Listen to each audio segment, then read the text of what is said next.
no sé si ustedes aprecian el valor de lo que cantamos. ¿Se han dado cuenta de las tremendas cosas que le decimos al Señor cantando? Es tremendo.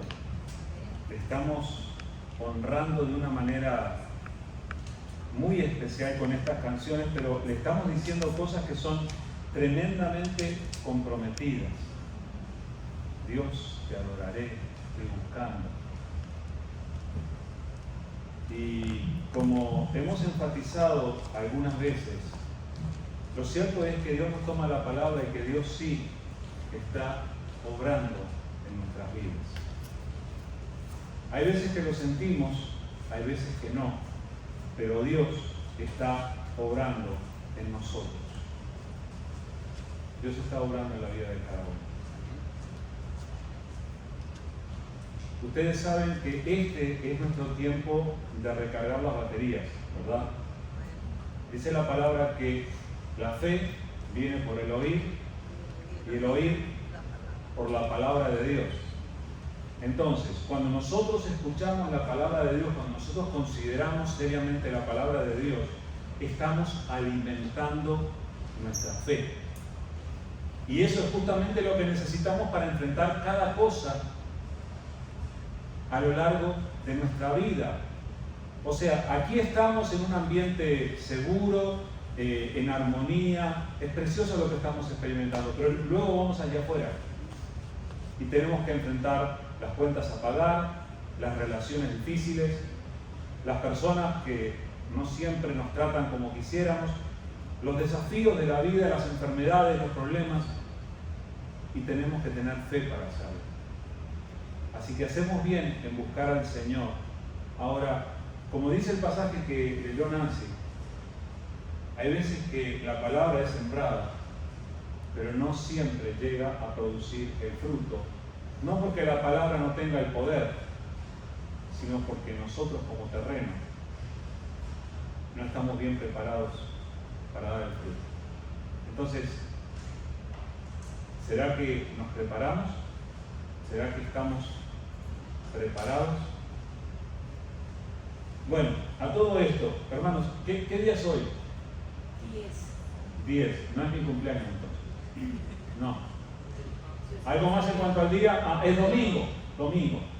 Domingo, todos los cristianos celebramos cada domingo la resurrección de Jesús. Por eso nos reunimos. Sí, es cierto, lo hacemos cada domingo. Hay un domingo en particular, no se preocupen que no me confundí de fecha, el domingo de Pascua es el domingo que viene, ¿ok? Pero, ¿qué tal si pensamos en este domingo? ¿Ustedes saben cuál es el evento que se recuerda de este domingo? Yo no traje hoy, tranquilos que no voy a bendecir las ramas, los ramos, pero hoy es domingo de Ramos. La entrada triunfal de Jesús en Jerusalén. Y todo el mundo recuerda, y saben que es la fecha cierta porque esto es de acuerdo al calendario judío, y esta es la cantidad de días adecuada antes de la Pascua en cuanto se celebra aquella entrada que se llama la entrada triunfal de Jesús en Jerusalén. ¿Por qué sería triunfal? Y bueno, no sé, por cómo se dio todo, ¿verdad? Pero yo quiero leer uno de los pasajes que nos cuenta esto con ustedes, y yo les pido que no pierdan de vista esto de el fruto que se produce cuando la palabra es sembrada en nosotros, como ahora. Que estamos considerando la palabra del Señor, la palabra es sembrada en nosotros y necesitamos de la obra del Señor en nuestras vidas, necesitamos ser buena tierra. Pero piensen en esto mientras leemos aquí en Juan capítulo 12, versículos 12 al 19. Juan 12, del 12 al 19 dice: el siguiente día, grandes multitudes que habían venido a la fiesta, al oír que Jesús venía a Jerusalén, tomaron ramas de palmera y salieron a recibirle, y clamaban: ¡Hosana! Bendito el que viene en el nombre del Señor, el Rey de Israel. Y halló Jesús un asnillo y montó sobre él, como está escrito: no temas, hija de Sión, he aquí tu rey viene montado sobre un pollino de asna. Estas cosas no las entendieron sus discípulos al principio, pero cuando Jesús fue glorificado, entonces se acordaron de que estas cosas estaban escritas acerca de él y de que se las habían hecho. Y daba testimonio la gente que estaba con él cuando llamó a Lázaro del sepulcro y le resucitó de los muertos. Por lo cual también había venido gente a recibirle, porque había oído que él había hecho esta señal. Pero los fariseos dijeron entre sí: ya veis que no conseguís nada. Mirad, el mundo se va tras él. Yo no sé si ustedes han notado, pero cada vez que se produce un evento, pasa algo, las personas empiezan a emitir opiniones. ¿Usted es un opiniólogo? Sí, que es un opiniólogo. Usted tiene su opinión. Hace poco vi un video de un evento en el que habían varios políticos de Estados Unidos, y estaba el expresidente Obama y estaba Kamala Harris, y estaban todos rodeados por periodistas y por personas que querían escucharlo, y el presidente Joe Biden parecía perdido. Y estaba ahí, nadie le hacía caso, pobre. Hasta le hizo así. Sí, como diciendo: ¿qué pasó? No fui el único que vi el video. Y entonces todo el mundo empieza a opinar. La semana pasada les hablé también otro evento. Will Smith abofeteando a Chris Rock. Y pasa algo y todos a veces asumen una diferente posición. Hay quienes dicen: este estuvo bien, este no. Otros que se ponen del otro lado, de acuerdo a su perspectiva política, de acuerdo a cómo ven las cosas, se ponen en diferente posición. Y si ustedes se ponen a pensar, se darán cuenta de que en el caso de Jesús hay personas que asumen diferentes posiciones. Nosotros tenemos la nuestra, pero dentro de nuestra propia familia, o en nuestro propio vecindario, o en el trabajo, o en diferentes lugares, vamos a encontrar personas que tienen posiciones diferentes. Ahora, yo quiero aclarar, porque hay toda una gama de posiciones con respecto a Jesús. Y yo quiero ayudarnos a cada uno de nosotros a que asumamos cuál es nuestra posición. Lo que vamos a hacer es tomar una fotografía de este evento, la entrada triunfal de Jesús en Jerusalén. Y vamos a tratar de compararnos con la gente que había allí para asumir en cuál equipo estamos nosotros. Porque ustedes fíjense que hay personas que reaccionan diferente ante el hecho de que Jesús esté allí. Vamos a aclarar algo. Cuando Jesús está en Jerusalén en aquel momento, la ciudad está llena porque han venido personas de todo Israel y de diferentes lugares del mundo para celebrar la Pascua. La Pascua se celebraba pocos días después de este momento. Entonces la ciudad estaba llena de los habitantes de siempre, y también había de los que no eran los habitantes de siempre, los visitantes también estaban. Ahora, en determinado momento se produce este revuelo, este evento en el que la gente reconoce que hay alguien diferente en medio. Y yo, leyendo este pasaje, yo he identificado 4 tipos de reacciones muy diferentes. Y yo les pido que presten atención, vamos a ir una por una. La primera de ellas, espero de todo corazón que ninguno de ustedes sea uno de estos. Pero, vamos a ver. Los primeros son los opositores. Eran, en este caso, los fariseos. Asumo que ustedes no son anticristianos, ¿verdad? ¿No? ¿Ninguno? Ok, bien, me alegro. Pero dentro de la multitud, dentro de la misma multitud, estaban los que se oponían.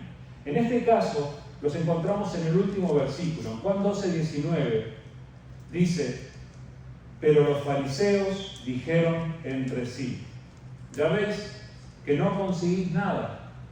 Mirad, el mundo se va tras él.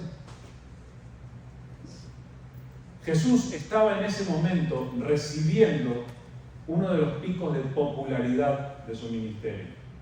Y era el pico de popularidad antes de la crucifixión.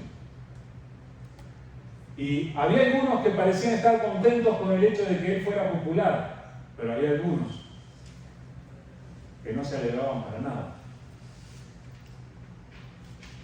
Y estos eran los fariseos.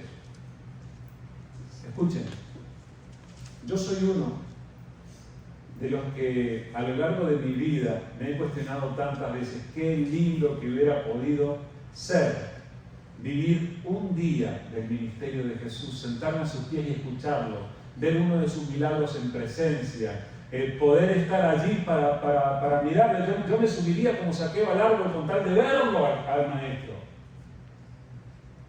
Y estos sujetos lo tenían allí frente a él, y el comentario que tenían para hacer era: ya ven, no consiguen nada ustedes, el mundo se va tras él. Pero no lo decían en un sentido positivo, ¿verdad?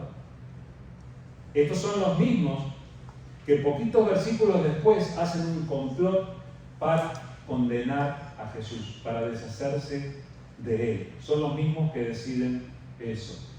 Ahora, en el pasaje que leyó Nan hace un ratito, está estos versículos 3 y 4 de Mateo 13, donde dicen: y les habló muchas cosas por parábolas, diciendo: he aquí, el sembrador salió a sembrar, y mientras sembraba, parte de la semilla cayó junto al camino, y vinieron las aves y la comieron.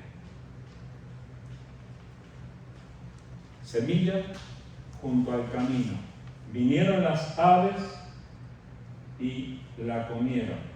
Cuando Jesús explica la parábola, en Mateo 13:19, dice: cuando alguno oye la palabra del reino y no la entiende, viene el malo y arrebata lo que fue sembrado en su corazón. Este es el que fue sembrado junto al camino.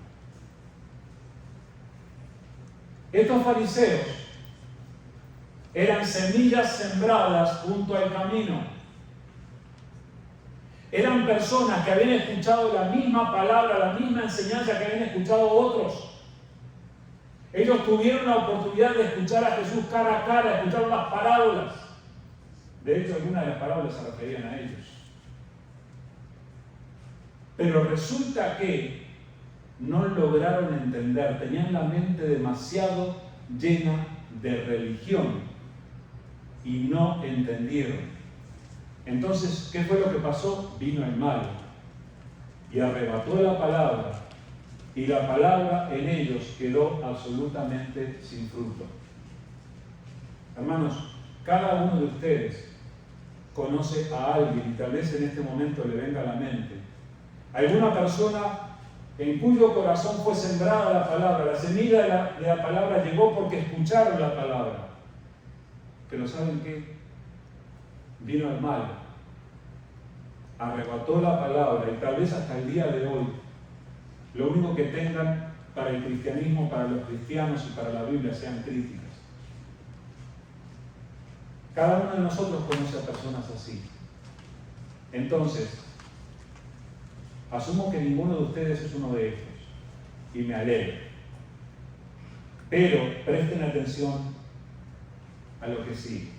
El segundo grupo que yo identifico son las multitudes. Y las multitudes, yo creo que se podían bien preguntar: ¿qué estamos haciendo aquí?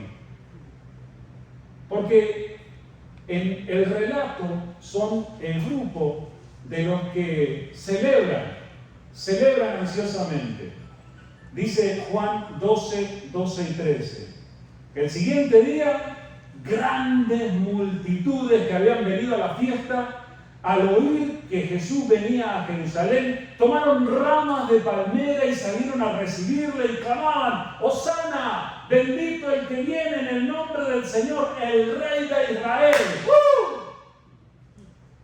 Disculpen el grito al final, pero eso era lo que hacían. Lo recibían celebrando. Disculpen la referencia futbolística. Hace poco terminaron las eliminatorias para el Mundial de Fútbol en Sudamérica. Uruguay clasificó para el Mundial.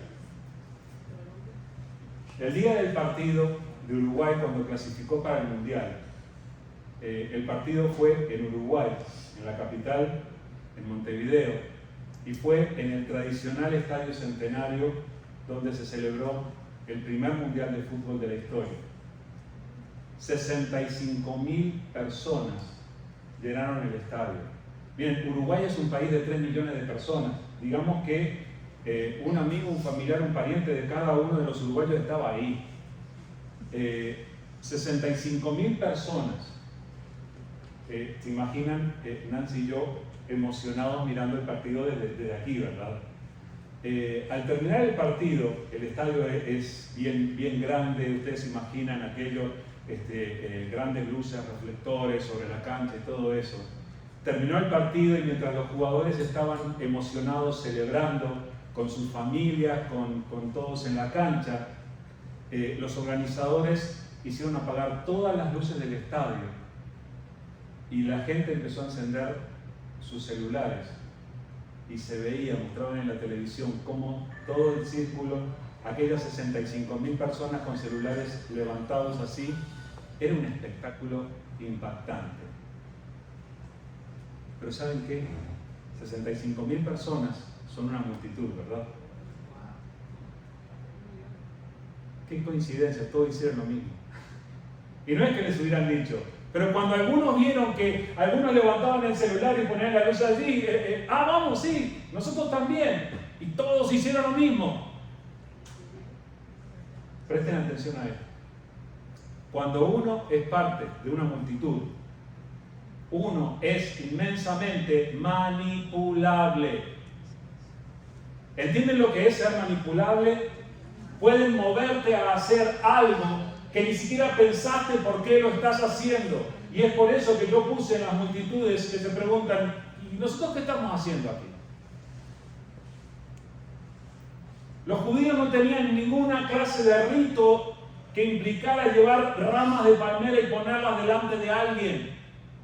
Fue un invento espontáneo. ¿Y saben qué fue lo que pasó? 2 o 3 empezaron a hacerlo. Y 5 o 6 empezaron a decir: ¡ay, miren, qué lindo, vamos a hacerlo! ¿Era porque tenían una relación con Jesús? ¿Era porque eran salvos? Disculpen, pero no. Eran la multitud. Ustedes saben lo que pasó, ¿verdad? Más o menos 5 días después de este evento, en el que esta multitud grita: ¡Hosana al que viene en el nombre del Señor, bendito! 5 días después, estaban delante de Poncio Pilato, motivados por los sumos sacerdotes y fariseos, y gritando: ¡crucifícale! Las multitudes son manipulables. A veces puede parecer que están de acuerdo con algo, pero si el sentir de la mayoría cambia en algún sentido, ellos también cambian. Igual te pueden celebrar como que te pueden apedrear. Y eso fue lo que sucedió con estas personas, que en realidad no tenían un compromiso serio con el Señor, sino que estaban simplemente allí. En la parábola de los terrenos, la parábola del sembrador, dice en Mateo 13:5: parte cayó en pedregales, donde no había mucha tierra, y brotó pronto, porque no tenía profundidad de tierra. La explicación de Jesús en Mateo 13, 20 y 21, dice: y el que fue sembrado en pedregales, este es el que oye la palabra y al momento la recibe con gozo, pero no tiene raíz en sí, sino que es de corta duración, pues al venir la aflicción o la persecución por causa de la palabra, luego tropieza. Y ahí los tienen. En un determinado momento se alegraron de ver a Jesús. Ni siquiera habían entendido por qué se alegraban. Pero se alegraban. Los otros gritaban, ellos también gritaban. Si había que encender el teléfono celular, lo encendían. No tenían, pero bueno. Celebraban, acompañaban la multitud, hacían lo que otros hacían. Pero ¿saben qué? Tenían una alegría tremendamente pasajera. Al momento recibieron la palabra con gozo, pero no tenían raíz. Muchos de ellos no tenían la salvación. Y tal vez cuando venía la aflicción o la persecución por causa de la palabra, pocos días después, como decíamos, cuando los fariseos empezaron a presionar para que pidieran la crucifixión de Jesús, que ellos acompañaran. Porque mira si me meto en problemas por identificarme con ese Jesús. Ustedes saben que eligieron a un criminal reconocido para ser liberado en lugar de Jesús. Barrabás fue liberado y Jesús sentenciado. Entonces, por favor elige, no te conviene ni ser de los opositores, ni simplemente acompañar la multitud. Si estás acá simplemente porque alguien te invitó y quieres agradar a alguien, quieres complacer a alguien, cuidado, no acompañes la multitud. Necesitamos decisiones firmes. El tercer grupo que yo identifico aquí es el de los simpatizantes. Son los fans de Jesús. Oigan, que a todo el mundo le encanta tener fans, especialmente hoy en día. Publicamos una foto en Facebook, en Instagram, y 10 minutos después estamos volviendo a la aplicación para fijarnos cuántos me gusta recibir.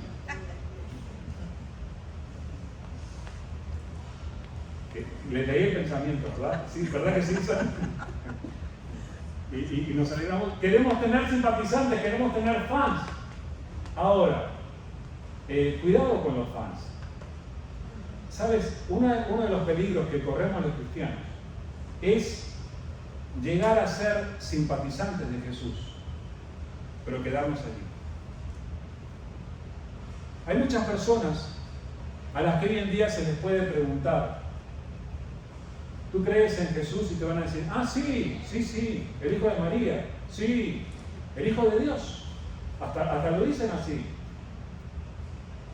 Pero no todos los simpatizantes tienen un verdadero y profundo compromiso con el Señor.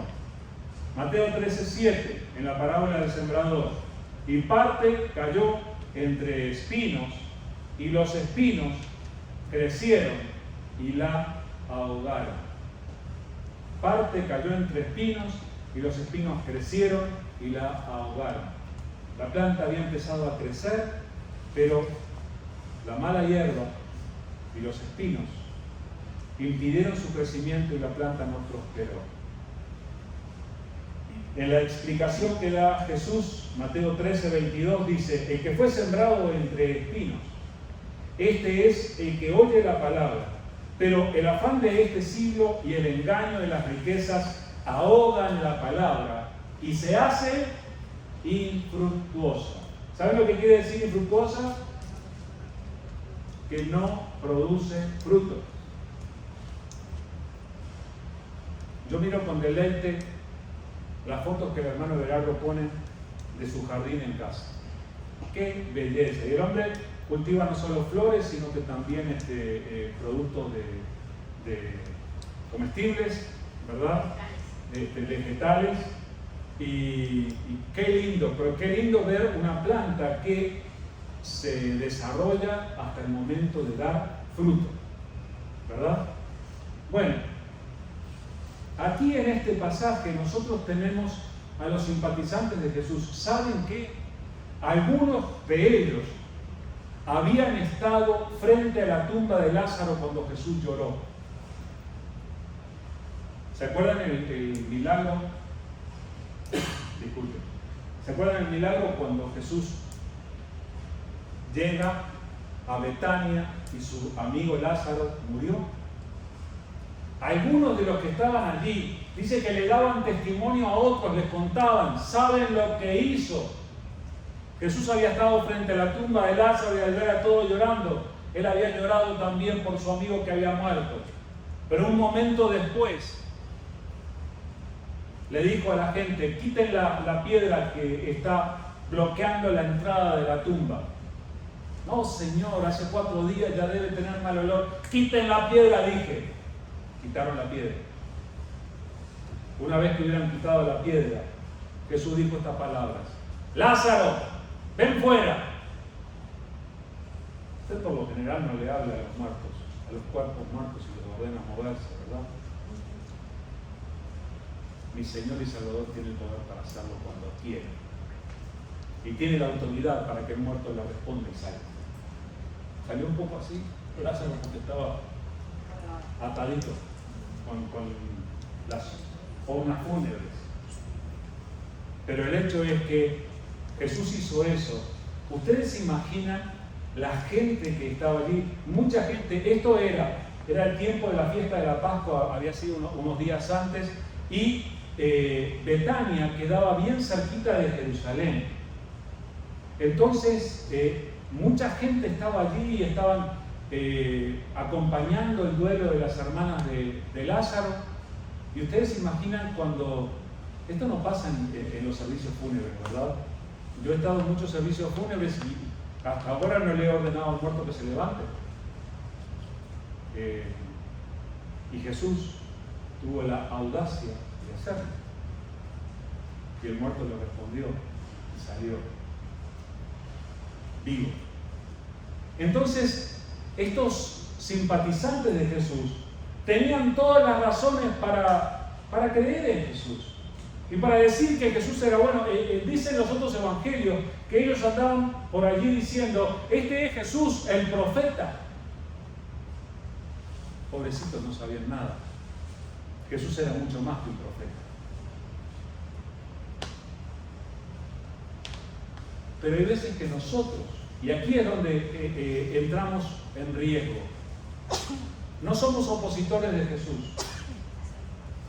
Yo supongo que no somos simplemente acompañantes de la multitud, pero corremos el riesgo de ser meros simpatizantes de Jesús. Los meros simpatizantes incluso hablan bien de Jesús. Miren, este fue el que levanta a los muertos. Este es poderoso. Hay mucha gente, más que nada hoy en día, viendo tantos maestros y tantos videos en YouTube y por allí, que uno puede escuchar y puede informarse. Hay muchos que se transforman en simpatizantes, en fans de Jesús. Por favor, quiero que tengas en cuenta esto. Jesús quiere darte salvación. Y para darte salvación, no va a alcanzar con que seas un fan de Jesús. Necesitas un paso más adelante. No tienes que permitir que las preocupaciones de esta vida, que el engaño de las riquezas, ahoguen el fruto de la palabra. ¿Saben qué es lo que pasa con los simpatizantes?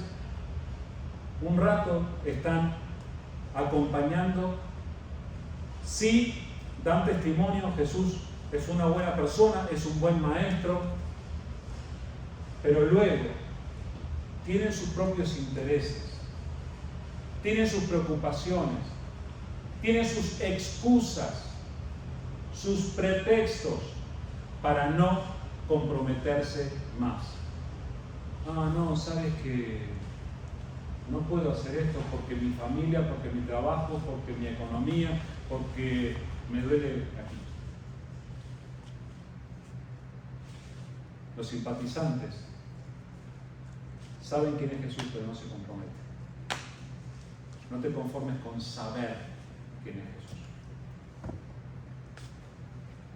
Y allí llegamos al grupo ideal, los comprometidos, que son los discípulos. Y fíjense que hablamos de discípulos, no son solamente creyentes. Yo creo que muchas veces los creyentes podrían formar parte del grupo de los simpatizantes, de los fans, porque creyentes hay muchos. Y me diría el hermano Everardo citando a Santiago, también los demonios creen y tiemblan, ¿verdad? No alcanzas con ser creyente. Ser discípulo de Jesús es un paso más. Dice este relato en Juan 12:16. Estas cosas no las entendieron sus discípulos al principio, pero cuando Jesús fue glorificado, entonces se acordaron de que estas cosas estaban escritas acerca de Él y de que se las habían hecho. Miren qué interesante es este pasaje. Los discípulos aquí se ven como los más desorientados de todo. No entendían lo que estaba pasando. ¿Qué? Se mirarían. ¿Se imaginan a Andrés diciéndole a Mateo, ¿y esta gente por qué está haciendo esto? ¿Por qué está pasando esto? ¿Lo van a coronar rey? ¿Qué va a pasar? No entendían al principio. Pero fíjense en el pasaje, dice, pero cuando fue glorificado, algún tiempo después, luego de la crucifixión, luego de la resurrección, luego de los 40 días que Jesús estuvo apareciendo entre ellos vivo, ellos vieron ascender a Jesús al cielo y escucharon al ángel decirles, este Jesús que habéis visto subir al cielo, así mismo lo veréis volver. Cuando Él fue glorificado, oigan, pero esto que le hicieron a Jesús hace unos días, en aquella entrada, cuando trajeron las palmas, cuando gritaban Hosana, estaba escrito, entendieron. Pero eso quiere decir otra cosa. Estos discípulos no solo estuvieron aquel día de la entrada triunfal, sino que ellos perseveraron con Jesús, aún más allá de su muerte, más allá de su crucifixión. Estuvieron para ser testigos de la resurrección y permanecieron con Jesús por el resto de sus vidas. ¿Saben cómo se llama eso? Compromiso. Aquellos que verdaderamente tienen la salvación no están con Jesús a veces, están a permanencia. Aquellos que tienen la salvación no consideran a Jesús una parte de sus vidas o algo que hago tal vez algunas veces si voy a la iglesia, sino que Jesús se transforma en su razón de vivir. Ellos encontraron que Jesús es lo más importante. Mateo 13, 44, 45 dice, además, el reino de los cielos es semejante a un tesoro escondido en un campo, el cual un hombre halla y lo esconde de nuevo, y gozoso por ello, va y vende todo lo que tiene y compra aquel campo. ¿Se dieron cuenta? Lo de las palmas se los debo, después les hablo de las palmas. No, en otro día. Pero el hombre que encuentra el tesoro, el hombre que encuentra el tesoro en el campo, él, gozoso, se alegra porque encontró el tesoro y luego va, dice, vende todo lo que tiene. Cuando uno vende todo lo que tiene, uno no puede tener más esas cosas que vendió. Si tú tienes una casa y la vendes, no puedes llegar al mes siguiente, golpear la puerta y decir, permiso, voy a entrar a... No, entrar nada. Ya no es tu casa. No es tuya. La vendiste. No te pertenece más. No tienes más derecho. Vende todo lo que tiene. quiere decir que renuncia a su derecho sobre todo lo que tiene y se queda solamente con el tesoro. Jesús es ese tesoro. Sí, en tu vida hay muchos intereses y muchas responsabilidades. Sí, la familia es importante. Sí, el trabajo es importante, todos tenemos que trabajar. Sí, los amigos son importantes, tenemos muchas cosas en nuestra vida. Pero, si somos discípulos de Jesús, Jesús no es una más de todas esas cosas. Jesús se transforma en nuestra razón de vivir. Jesús se transforma en nuestro compañero de todos los días. Jesús se transforma en aquel que está con nosotros en todo momento y que está involucrado en todo lo que hacemos. La gente nos llama, ¿saben cómo? Exagerados. La gente se piensa que nosotros exageramos con nuestro compromiso con Jesús porque metemos a Jesús en todo. Nos sentamos a comer y le damos gracias a Jesús. Hablamos de nuestra familia y esperamos que el Señor obre. Y así, Jesús se involucra en cada área de nuestra vida. Y las personas dicen, no, pero no tiene que ser tan así. Esos son los simpatizantes. Los que piensan que alcanza con involucrarse de vez en cuando con la iglesia. Y allí termina todo. Pero no es así. Dice Mateo 13:8. Pero parte cayó en buena tierra y dio fruto cual a 100, cual a 60 y cual a 30 por uno. Y cuando Jesús explica la parábola, dice, mas el que fue sembrado en buena tierra, este es el que oye y entiende la palabra y da fruto y produce a 100, a 60 y a 30 por uno. Oye la palabra, la entiende y da fruto. Ni siquiera alcanza con escuchar la palabra y entenderla. Dar fruto. La palabra tiene que producir un resultado en nosotros. Dios está sembrando sobre nuestras vidas. Así que, ¿de cuáles somos nosotros? Si nosotros estamos en la fotografía allí de la multitud recibiendo a Jesús en el día de la entrada triunfal, nosotros también ponemos nuestros mantos delante del Señor que viene sobre aquella alma. ¿Pero cuál somos? De los opositores no, ¿verdad? Muy bien. No se opongan al Señor. No les va a ir bien. Pero somos de la multitud, nos hemos dejado llevar por la emoción de la mayoría, o somos nada más que simpatizantes de Jesús. Cuidado.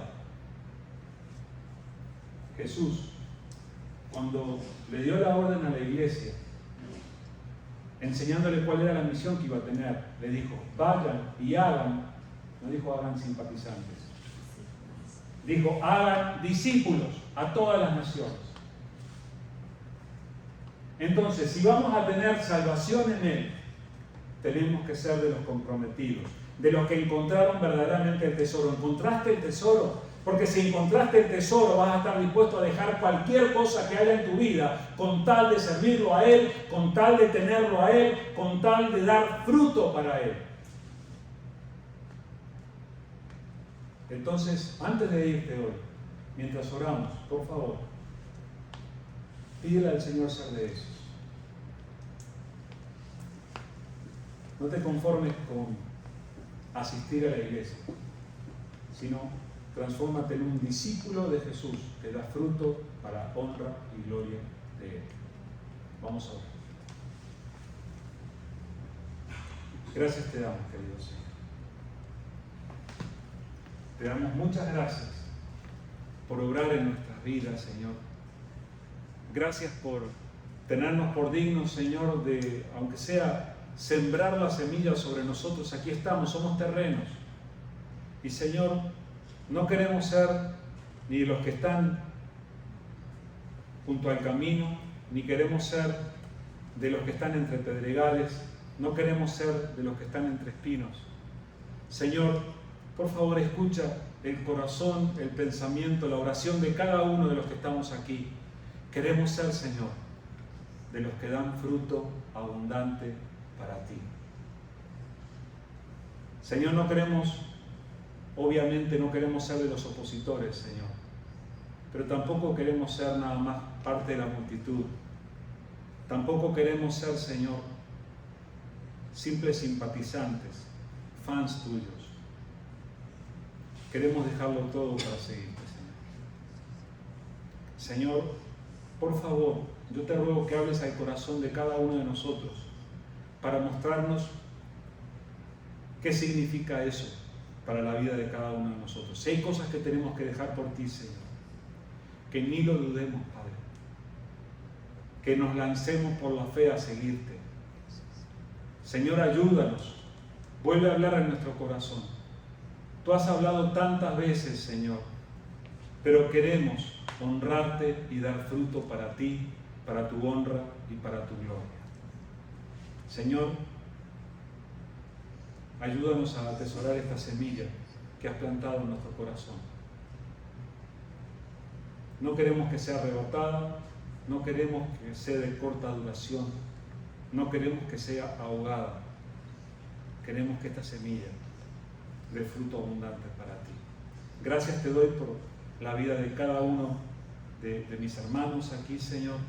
Te ruego que tú estés poniendo tu mano sobre ellos, sobre sus familias. Y Señor, que ellos puedan verte en cada lugar al que van, en cada cosa que hacen. Y que tú, Señor, estés haciendo los milagros que tengas que hacer en sus vidas cuando se comprometan firmemente contigo, Señor. Gracias te doy, Señor. Señor, ayúdanos a ser testigos para otros, para que otros también puedan recibir este llamado a comprometerse contigo y seguirte hasta que tú regreses. Gracias, Señor. Te alabamos y bendecimos tu nombre. En el nombre de Jesús. Amén. Y Josiah dijo amén. Ya dijo amén, Josiah. Gracias, hermanos, por acompañarnos en este tiempo. Los esperamos el miércoles a las 6 de la tarde, pero presten atención. El domingo que viene, próximo domingo, no hay estudio bíblico a las 9. Vamos a tener solamente el servicio, pero va a ser no a las 10:15, sino a las 10:30. Aquí, servicio a las 10:30, vamos a volver a celebrar la resurrección del Señor. Es el domingo de Pascua, ¿sí? Así que olvídense de los huevos de chocolate, eso no me importa. Pero vengan a celebrar la resurrección de Jesús. El domingo próximo solamente vamos a tener el servicio a las 10:30. Y antes de que me olvide, el viernes se recuerda la crucifixión del Señor, ¿verdad? Es lo que nosotros llamamos el Viernes Santo. Los americanos le llaman el Good Friday. El Viernes Santo, en esta iglesia, lo que hacemos es celebrar la Cena del Señor. Y lo vamos a hacer todos juntos con los americanos en el santuario, abajo en el santuario, a las 6 de la tarde. Viernes a las 6 de la tarde va a ser un servicio corto, solamente vamos a celebrar la Cena del Señor. Va a ser en inglés, pero vamos a estar en comunión con todos los demás hermanos. Por eso, todas se sientan al lado de la teacher y la teacher les traduce todo. ¿Está bien? Entonces, viernes a las 6, miércoles a las 6 y domingo a las 10:30 solamente el servicio. ¿Ok? Que el Señor les bendiga, hermanos. Que tengan una buena semana.